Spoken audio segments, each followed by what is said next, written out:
I would very much like to talk to you in English, but I believe that I should talk to you in Urdu because जिन लोगों के बारे में ये सारी कथा आपने घड़ी है वो शायद मेरी वो जो अंग्रेज़ी जो मैं मुंह टेढ़ा करके बोलता हूँ शायद उनके समझ ना आए।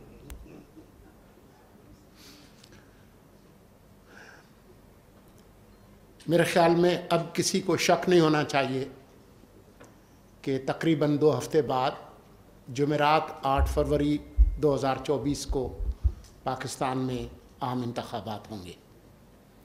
ये वो बात है जो 17 अगस्त 2023 को जब वफाकी काबीना ने हल्फ लिया उस दिन से मैं मुसलसल कहता आ रहा हूँ। मेरे एक दोस्त रिपोर्टर हैं जो शायद यहाँ कहीं मौजूद होंगे, उन्होंने मजाक में एक दिन कहा कि मैं आपके जो बयानात हैं कि इंतख़ाबात फ़लाँ तारीख़ को होंगे, मैं इसके जो है वो कोई 500 क्लिप बना लूँगा क्योंकि मुख्तलिफ़ दिनों पर आपने यही बयान जो है वो मुसलसल दोहराया है। ऐसे वक्त में जब कि इस पूरे 5 महीने में मुसलसल मुख्तलिफ़ हलकों से इस तरह के बयानात आए और शुकूक व शुबहात का इज़हार किया गया कि इंतख़ाबात सर्दी की वजह से नहीं होंगे, तो दहशतगर्दी की वजह से नहीं होंगे, तो फ़लाँ ने अपना जो सुबह आमलेट खाया था वो उनको पसंद नहीं आया था, उसमें मिर्चें ज़्यादा पड़ गई थी, इस वजह से इलेक्शंस नहीं होंगे। जितने कौसे कज़ा के रंग हैं उतनी तावीलें हम सुनते रहे हैं, लेकिन आज एक बार फिर मैं आपको बताऊं कि इंशाअल्लाह जुमेरात 8 फरवरी 2024 को सुबह 8 बजे पोलिंग स्टेशंस खुलेंगे और पाकिस्तान के अवाम को ये हक़ मिलेगा जो कि हक़ उनके आइन के अंदर दिया गया है। पाकिस्तान के आइन के दीबाचे में लिखा है कि ये मुल्क उसके मुंतखब नुमाइंदे चलाएंगे और यही होने जा रहा है। ये तो थी अच्छी बात। बुरी बात क्या है? आजकल अगर आप न्यूज़ चैनल्स ऑन करें तो हमारे जो न्यूज़ रूम्स जो इलेक्शन के पैकेजेस चला रहे हैं ज़रा उन पर एक दफ़ा नज़र दौड़ा लें। हमारे जो जियाले रिपोर्टर्स हैं मुल्क के मुख्तलिफ़ हिस्सों से जो पैकेजेस करें, मैं हूँ फ़लाँ और यहाँ पर जो है वो नाली जो है वो ख़राब है, ये रोड जो है वो टूटा हुआ है, और जो लोग हैं उनसे कहते हैं कि यहाँ से जो है वो गंदगी का नाला जो है बह रहा है। अगर डॉक्टर नदीमुल हक साहब अगर किसी यूरोप या अमेरिका या किसी तरक्की याफ्ता मुल्क के किसी सहाफ़ी या सियासतदान को ले आएँ और उनसे कहें कि मुल्क में इलेक्शन हो रहे हैं और ये देखें कि लोग किन मसाइल के बारे में गुफ्तगू कर रहे हैं, तो मैं आपको यकीन दिलाता हूँ कि वो कहेंगे कि यहाँ पर लोकल गवर्नमेंट के इलेक्शंस हो रहे हैं, क्योंकि ये वो तमाम मसाइल हैं जो कि लोकल गवर्नमेंट को हल करने होते हैं। लेकिन ये कौमी असम्बली और सूबाई असम्बली के इंतखाबात हैं। ये वो लोग हैं जिन्होंने कानून साजी करनी है कि ये मुल्क चलेगा कैसे, और मुल्क के वो पेचीदा तरीन मसाइल जिसकी निशानदही यहाँ की गई, मईशत, खारजा पॉलिसी, मुल्क के जो असल जो मसाइल हैं, टैक्स के मसाइल हैं, सेहत के मसाइल हैं, तालीम के मसाइल हैं, उस पर पॉलिसी साजी करना ये काम है। तो और वो उसकी अक्कासी होती है आपके मंशूर में जो कि इलेक्शन से पहले आप देते हैं। जो डॉक्टर नदीमुल हक साहब को भी नज़र नहीं आ रहा, मुझे भी नज़र नहीं आ रहा, जैसे वो एक रुयत हिलाल कमेटी बनती है ना ईद से पहले, तो शायद हमें भी एक रुयत हिलाल कमेटी बनाने की ज़रूरत है जो कि हमें दिखाए कि मंशूर कहाँ कहाँ किस किस शहर में नज़र आया।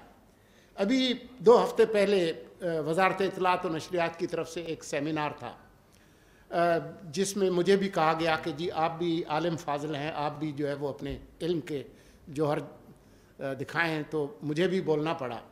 और मैंने सरसरी ज़िक्र किया कि जी जो बुलंद बांग जो दावे हैं, अगर उनकी कोई साइंसी और मुआशी बुनियाद नहीं है तो उसका फ़ायदा कोई नहीं है, क्योंकि वो आप कर नहीं सकेंगे।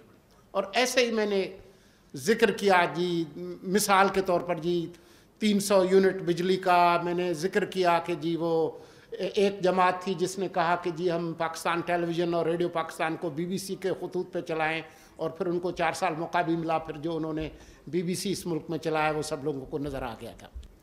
तो उस पर बहुत सारे लोगों को बहुत तकलीफ़ हुई कि जी ये जो निगरान हैं इनका तो काम नहीं है कि ये इन मसाइल पर बात करें कि जी पार्टी का क्या मंशूर है। आखिरी बार मैंने चेक किया, मेरी पाकिस्तानी शहरियत मनसूख नहीं हुई थी और एक शहरी के तौर पर मुझे बात करने का हक़ है, और अभी तक मैंने दुनिया के किसी और मुल्क की शहरियत नहीं ली, तो इस मुल्क में बोलने का हक़ जो है वो अभी तक मेरे पास है, तो इसलिए मैंने गुफ्तगू की थी। लेकिन वो जिन लोगों को शिकायत हुई उनको शायद ये इल्म नहीं था कि ये 300 बिजली यूनिट की बात सबसे पहले जमात इस्लामी ने की थी। आप खोल के देख लें, सबसे पहले उन्होंने की थी। तो कोई वादा करना, दावा करना कि जी हम ये करेंगे, ये कोई ऐसी परेशान कुन बात नहीं है। असल बात ये है कि डॉक्टर नदीम उल हक जैसे लोग और जो माहिरीन यहाँ पर मौजूद हैं वो बताएं कि जी आप ये जो वादा कर रहे हैं क्या ये पूरा भी हो सकेगा। जो मुल्क की जो मुआशी बुनियादें हैं, जो मसाइल हैं, उसमें इस तरह की बात करने से होगा क्या। वो वादा जो आप वफा नहीं कर सकेंगे उससे आपको क्या फ़ायदा होगा, ये है बुनियादी बात। तो मैं यहाँ पर और मज़ीद गुफ्तगू नहीं करूँगा। मैं ये ज़रूर कहूँगा कि जो बुनियादी मसाइल हैं उस पर कम अज़ कम गुफ्तगू हो। चाहे ये जमातें उस पर कोई प्रोग्राम देती हैं, नहीं देती हैं, कम अज़ कम जो इज्तिमाई शऊर है लोगों का उसमें तो इजाफ़ा होगा। मतलब इसका क्या करें कि जब पाकिस्तान बना 1947 में, तो मशरक़ी बंगाल जो बाद में मशरक़ी पाकिस्तान कहलाया, उनकी आबादी 6 करोड़ 80 लाख के करीब थी, और आज का जो पाकिस्तान है, जो मगरबी पाकिस्तान बाद में कहलाया 1 यूनिट के बाद, उसकी आबादी 5 करोड़ 80 लाख के करीब थी। आज बांग्लादेश की आबादी कोई 16 करोड़ के करीब है, हम 25 करोड़ के करीब हैं।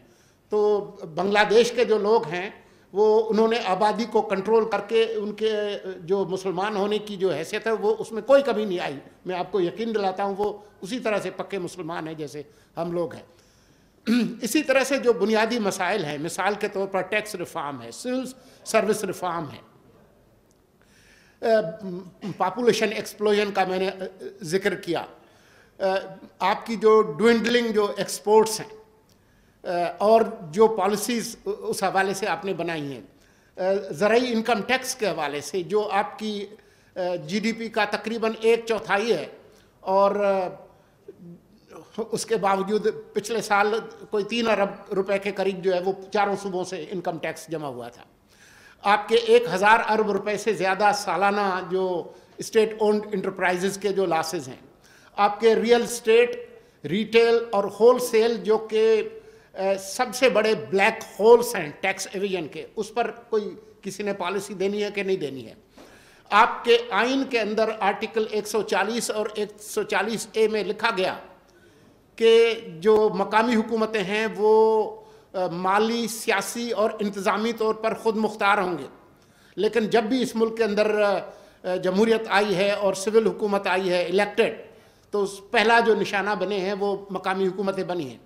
18वीं तरमीम से अच्छा हुआ कि जी आपके जो बहुत ज़्यादा जो अख्तियार था मरकज़ में माली हिसाब से वो कम हो के और डिवाल्व हो के सूबों को गया, लेकिन वो सूबाई दारुल-हुकूमतों में जाकर रुक गया, वो नीचे नहीं गया और मकामी हुकूमतें बाख्तियार नहीं हुई।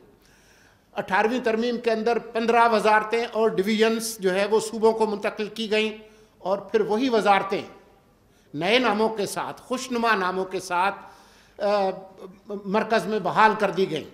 मैंने एक साहब से पूछा कि इसकी वजह क्या है, तो उन्होंने कहा कि वो तो ठीक है हमने कर दिया, लेकिन मसला ये है कि हर कौमी असम्बली का मेंबर और हर सेनेटर चाहता है कि वो वज़ीर बने, उसके पास जो गाड़ी हो उस पर एक झंडा हो जिसके अंदर एक डंडा हो, और जो हमारे जो सिविल सर्वेंट्स हैं, ब्यूरोक्रेट्स, वो कहते हैं कि जी अगर वफाकी वजारतें कम हो जाएंगी तो हमारे वफाकी सेक्रेटरी बनने के इम्कानात जो है वो उसी तरह से कम हो जाएंगे। इसलिए ज़्यादा वफाकी सेक्रेटरी भी जिंदाबाद, ज़्यादा वफाकी वज़ीर भी जिंदाबाद, ख़र्चे कम होने के बजाय हमने ख़र्चे बढ़ाने हैं। तो ये हैं असल जो मसाइल इस मुल्क के। तो हम उम्मीद करते हैं کہ باوجود اس ایکسرسائز سے مجھے ہمارے جو سیاسی دوست ہیں، سیاستدان ہیں، ان کی جو ایکسائٹمنٹ ہے منشور سازی سے، وہ ان کی یہاں پر غیر موجودگی سے نظر آتی ہے. اس سے بڑا اور کوئی میں اس پر بیان نہیں دے سکتا. لیکن اس کے باوجود یہ ملک ہم سب لوگوں کا ہے. امید کرتے ہیں کہ جو یہ بنیادی مسائل ہیں ان پر ڈاکٹر صاحب جو ہے وہ تو کافی عرصے سے جو ہے وہ ان مسائل پر بولتے رہتے ہیں. کبھی وہ کوشش کرتے ہیں، اس کوشش کا کبھی کبھی الٹا نتیجہ بھی نکلتا ہے. مثال کے طور پر وہ انہوں نے مانیٹائزیشن کی تھی کہ جو بیوروکریٹس ہیں ان کو ہم پیسے دے دیتے ہیں، آپ گاڑیاں نہ دیں. انہوں نے پیسے بھی رکھ لیے اور گاڑیاں بھی رکھ لی. تو یہ کبھی کبھی ایسا ہوتا ہے، لیکن اس کا مطلب یہ ہرگز نہیں ہے کہ ہم نا امید ہو جائیں. اور جو بنیادی مسائل ہیں پارٹیز کے اندر جمہوریت کے، ابھی پچھلے دنوں ایک عدالت کا فیصلہ آیا، اس کی وجہ سے کچھ لوگوں کو بہت تکلیف ہوئی.